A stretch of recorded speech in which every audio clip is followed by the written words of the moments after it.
Hello student, आज विद्यालय में आपका स्वागत है। आज हम कक्षा 10वीं के इतिहास का चौथा अध्याय औद्योगिकरण का युग का भाग 10 देखेंगे। तो चलिए बच्चों स्टार्ट करते हैं। आज हम देखेंगे फैक्ट्रियों का आना, किस तरीके से भारत में फैक्ट्रियां आई, फैक्ट्रियां कम्स अप। और आज हम इसमें देखेंगे कि इंडिया में फैक्ट्री का सेटअप कैसे हुआ, वो कौन कौन से लोग थे जिन्होंने भारत में फैक्ट्रियों की स्थापना की, फैक्ट्रियां लगाई। और उसके बाद हम ये भी डिस्कस देखेंगे कि उनको किस तरीके से पैसा उनके पास कहाँ से आया जिससे कि वो ये फैक्ट्रियां लगा पाए। तो इन सारी चीजों को आज हम इस लेक्चर में डिस्कस करेंगे। बम्बई में पहला कपड़ा मिल 1854 में लगी और 2 साल बाद उसमें उत्पादन होने लगा। 1854 में बम्बई में पहला कपड़ा मिल की स्थापना की गई थी और 1856 में वहां पे उत्पादन या प्रोडक्शन होना प्रारंभ हो गया था। 1862 तक वहां ऐसी 4 मिलें काम कर रही थी जिसमें 94,000 तकलियां और 2,150 करघे थे। तो पहले आपने देखा कि किस तरीके से 1854 में बम्बई में एक कपड़ा मिल की स्थापना की गई और उसके 2 साल बाद वहां पे प्रोडक्शन हुआ। 1862 मतलब लगभग 8 सालों के बाद जो है वहां पर ऐसी 4 मिलें काम करने लगी जिसमें कि 94,000 जो है तकलियां यूज की जा रही थी और 2150 लगभग लूम्स जो या करघे जो है वो यहाँ पर थे। उसी समय बंगाल में जूट मिलें खुलने लगी थी। वहां देश की पहली जूट मिल 1855 में और दूसरी 7 साल बाद 1862 में चालू हुई। तो हमने देखा कि जिस प्रकार बम्बई में जब कपड़ा मिल की स्थापना हुई थी उसी समय देश में 1855 में देश की पहली जूट मिल बंगाल में स्थापित की गई थी और दूसरी जो है 7 साल बाद चालू हुई थी। उत्तरी भारत में अलीगढ़ मिल 1860 के दशक में कानपुर में खुली। इसके साल भर बाद अहमदाबाद की पहली कपड़ा मिल भी चालू हो गई। 1874 में मद्रास में भी पहली कताई और बुनाई मिल खुल गई और फिर इंडिया की फर्स्ट जो है स्पिनिंग और वीविंग मिल मद्रास में 1874 में खुल गई थी। अब हम देखेंगे कि प्रारंभिक उद्यमी कौन कौन से वो एंटरप्रेन्योर थे जिन्होंने भारत में फैक्ट्रियों का सेटअप किया और ऐसे कौन कौन से लोग थे, कौन कौन से ऐसे उद्यमी थे, उन सब के बारे में अब हम पढ़ेंगे। देश के विभिन्न भागों में तरह तरह के लोग उद्योग लगा रहे थे। बहुत सारे व्यावसायिक समूहों का इतिहास चीन के साथ व्यापार के जमाने से चला आ रहा था। तो जितने भी जो उद्योग लगा रहे थे, जो उद्योगपति थे, वो उनका इतिहास अगर हम देखें तो ऐसे जो व्यावसायिक समूह थे वो जब चीन के साथ भारत का व्यापार होता था उस समय से जो है उनका इतिहास भी चला आ रहा था। 18वीं सदी के आखिर से ही अंग्रेज भारतीय अफीम का चीन को निर्यात करने लगे थे और उसके बदले में वे चीन से चाय खरीदते थे जो इंग्लैंड जाती थी। तो अगर हम देखें तो 18th सेंचुरी के लास्ट में अंग्रेज क्या करते थे, भारतीय अफीम का चीन को निर्यात करते थे क्योंकि इस समय भारत जो है वो अंग्रेज का उपनिवेश था, इसलिए यहाँ से जो है अफीम चीन भेजा जाता था और उसके बदले में चीन से चाय खरीदते थे और चाय इंग्लैंड भेजा करते थे। इस व्यापार में बहुत सारे भारतीय कारोबारी थे वो सहायक की हैसियत में पहुंच गए थे।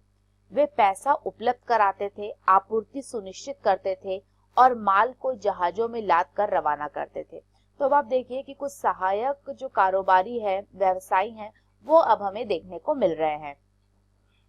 व्यापार से पैसा कमाने के बाद उसमें से कुछ व्यवसायी भारत में औद्योगिक उद्यम स्थापित करना चाहते थे। अब उनको चूंकि व्यापार में मुनाफा हुआ था तो इसमें से कुछ ऐसे एंटरप्रेन्योर थे, कुछ ऐसे व्यवसायी थे जो भारत में भी एक औद्योगिक उद्योग को स्थापित करना चाहते थे। और इसमें आप सबसे पहला नाम देखेंगे बंगाल में द्वारकानाथ टैगोर।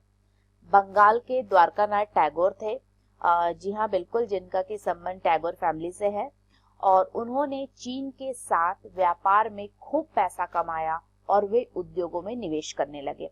क्योंकि चीन के साथ व्यापार में उनको बहुत मुनाफा हुआ था, तो अब उन्होंने इंडस्ट्री में जो है इन्वेस्टमेंट करना प्रारंभ कर दिया। आप द्वारकानाथ टैगोर का यहाँ चित्र देख सकते हैं। द्वारकानाथ टैगोर का विश्वास था कि भारत का पश्चिमीकरण और औद्योगिकरण के रास्ते पर चलकर ही विकास हो सकता है, और इसके उन्होंने जहाजरानी, जहाज निर्माण, खनन, बैंकिंग, बागान और बीमा क्षेत्र में निवेश किया था। तो देखिए बहुत दूरदर्शी थे, और उन्होंने उस समय ही इस बात को समझा था कि अगर इंडिया का बहुत ज्यादा डेवलपमेंट करना है तो हमें थोड़ा पश्चिमीकरण और औद्योगिकरण को अपनाना पड़ेगा। 1830 और 1840 के दशक में उन्होंने सबसे पहले 6 संयुक्त उद्यम कंपनियां लगा दी थी, परंतु 1840 के दशक में आए व्यापक व्यावसायिक संकटों में औरों के साथ साथ द्वारकानाथ टैगोर के जो उद्योग थे वे भी बैठ गए थे।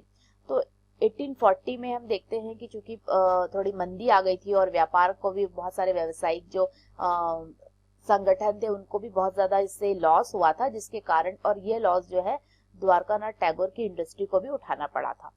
19वीं सेंचुरी में चीन के साथ व्यापार करने वाले बहुत सारे व्यवसायी सफल उद्योगपति भी साबित हुए। तो 19वीं सदी की अगर हम बात करते हैं तो जो भी व्यापारी जिनका पहले चाइना के साथ ट्रेड था, उनके साथ व्यापार करते थे, उसमें से बहुत सारे जो है व्यवसायी हुए थे जो कि उद्योगपति बने, बड़े बड़े इंडस्ट्रियलिस्ट बने।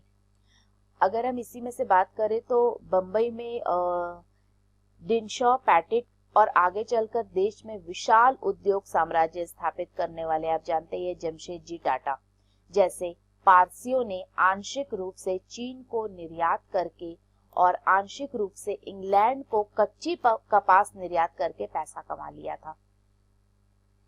आप देख सकते हैं जमशेदजी टाटा है जिन्होंने सबसे पहले जमशेदपुर में आयरन स्टील इंडस्ट्री जो है स्थापित की थी। जीजी भेयो एक पारसी बुनकर के बेटे थे, और उनके समय के बहुत सारे लोगों की तरह उन्होंने भी चीन के साथ व्यापार और जहाजरानी का काम किया था। उनके पास जहाजों का एक बहुत विशाल बेड़ा था। अंग्रेज और अमेरिकी जहाज कंपनियों के साथ प्रतिस्पर्धा के कारण 1850 के दशक तक उन्हें सारे जहाज बेचने पड़ गए थे। अब हम बात करते हैं 1917 में कलकत्ता में देश की पहली जूट मिल लगाने वाले मारवाड़ी व्यवसायी सेठ हुकुमचंद ने भी चीन के साथ व्यापार किया था, और यही काम जो काम हुकुमचंद ने किया था वही काम आगे चलकर प्रसिद्ध उद्योगपति जी.डी. बिरला के पिता और दादा ने किया था, जैसे जिसे हम आज आदित्य बिरला ग्रुप के नाम से जानते हैं। तो यही काम जो है जी.डी. बिरला के ग्रैंडफादर और उनके फादर ने भी किया। पूंजी इकट्ठा करने के लिए अन्य व्यापारिक नेटवर्कों का सहारा लिया गया। मद्रास के कुछ सौदागर बर्मा से व्यापार करते थे, जबकि कुछ के मध्य पूर्व और पूर्वी अफ्रीका में संबंध थे। तो कुछ जो व्यापारी थे उनका वर्मा के साथ वो ट्रेड करते थे, और कुछ जो व्यापारी थे उनका मध्य पूर्व और पूर्वी अफ्रीका के साथ रिलेशन था। इसके अलावा भी कुछ वाणिज्यिक समूह थे, लेकिन वो विदेश व्यापार से सीधे जुड़े हुए नहीं थे, बल्कि वो अपना जो है व्यवसाय भारत में ही करते थे। वे एक जगह से दूसरी जगह माल ले जाते थे, सूद पर पैसा चलाते थे, एक शहर से दूसरे शहर में पैसा पहुंचाते थे और व्यापारियों को पैसा देने का काम करते थे। जब उद्योग में निवेश के अवसर आए तो उसमें से बहुत सारे जो लोग थे उन्होंने फैक्ट्रियां लगा दी थी। जैसे भारतीय व्यापार पर औपनिवेशिक शिकंजा कसता गया, वैसे वैसे व्यवसायियों के लिए जगह सिकुड़ती गई। उन्हें अपना तैयार माल यूरोप में बेचने से रोक दिया गया। तो जैसे जैसे हम देखते हैं कि औपनिवेशिक शिकंजा भारत में ज्यादा कसता गया, वैसे वैसे जो भारतीय व्यवसायी थे उनका दायरा भी बहुत ज्यादा सिकुड़ता चला गया था। अब वे मुख्य रूप से कच्चे माल और अनाज, कच्ची कपास, अफीम, गेहूं और नील का ही निर्यात कर सकते थे, जिनकी अंग्रेजों को जरूरत थी, और धनी व्यवसाय से भी बाहर धकेल दिया गया था। तो जैसे जैसे भारत में औपनिवेशिक कब्जा बढ़ता चला गया था, भारतीय जो उद्योगपति थे, जो व्यवसायी थे, उनको अब बहुत ज्यादा लॉस होने लगा था, क्योंकि अब उन्हें उन्हीं चीजों का प्रोडक्शन भारत में हो रहा था जिसकी डिमांड ब्रिटिश को थी, इंग्लैंड को थी।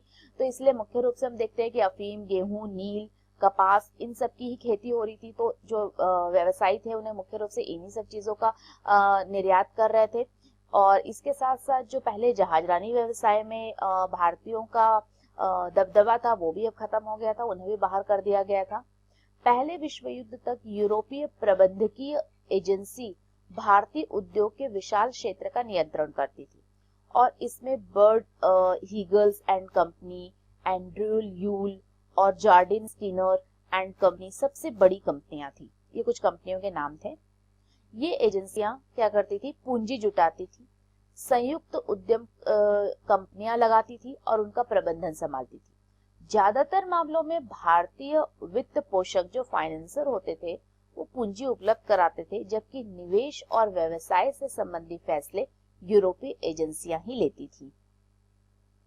यूरोपीय व्यापारी और उद्योगपति के अपने वाणिज्यिक परिसंघ थे, जिसमें भारतीय व्यवसायियों को शामिल नहीं किया जाता था। तो जो इनका एक यूनियन, इनका जो एक संघ होता था, उसमें भारतीय व्यापारी शामिल नहीं होते थे। आप देख सकते हैं साझेदारों की टोली है, जिसमें जे एन टाटा है, आर डी टाटा है, सर आर जे टाटा और सर डी जे टाटा। तो 1912 में जे एन टाटा ने जमशेदपुर में भारत का पहला लौह और इस्पात संयंत्र स्थापित किया था। आयरन एंड स्टील इंडस्ट्री की स्थापना की थी। भारत में लौह और इस्पात उद्योग कपड़ा उद्योग से काफी दूर हुआ था। औपनिवेशिक भारत में औद्योगिक मशीनरी, रेलवे और लोकोमोटिव का ज्यादातर आयात ही किया जाता था। इसलिए स्वतंत्रता मिलने तक भारी उद्योग कोई खास आगे नहीं बढ़ पाए थे। मतलब अभी जो आयरन इंडस्ट्री वगैरह थी, स्टील इंडस्ट्री थी, जो हैवी इंडस्ट्री थी, वो इंडिपेंडेंस के बाद ही जो है उनका ग्रोथ हो पाया था।